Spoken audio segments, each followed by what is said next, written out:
If I got a client over here in Frederick, these two young brothers, they hire guys that are between the age of 23 and 25. Okay, here's a quick test question. Raise your hand if you'd hire a 23-year-old today to run sales in your organization. There's a few, but less than half the room would. Why? The other half that didn't raise, they're going, well, I don't know, man. Come on, Rick, 23, what can he know? What can he possibly know? What kind of experience does he have? How can he really do what we need him to do? We need people with life experience. You want to know what a 23-year-old person will do for somebody who's about to change their life?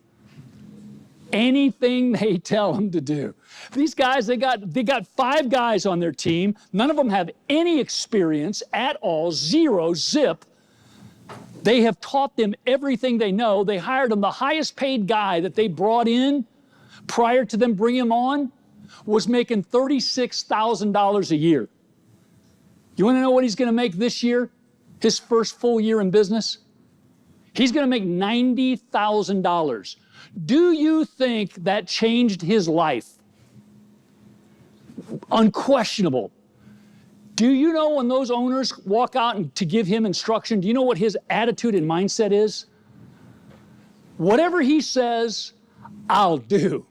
All he's ever done is change my life and make it better. If he tells me I got to run through that wall and it's going to sting for a minute, I'm running through the wall. What are you doing to develop that kind of culture in your people? See, we just give up on people. We've given up on millennials. I'll tell you something, ladies and gentlemen, if you don't learn how to get millennials involved in your business, you will not be doing this when they're in charge. Make sense? And whether we like it or not, the day is coming when they will be in charge.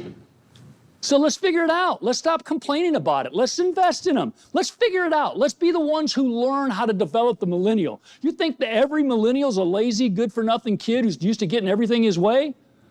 I got millennial kids. You think my kids expect a handout or free lunch? At my house, they make my lunch.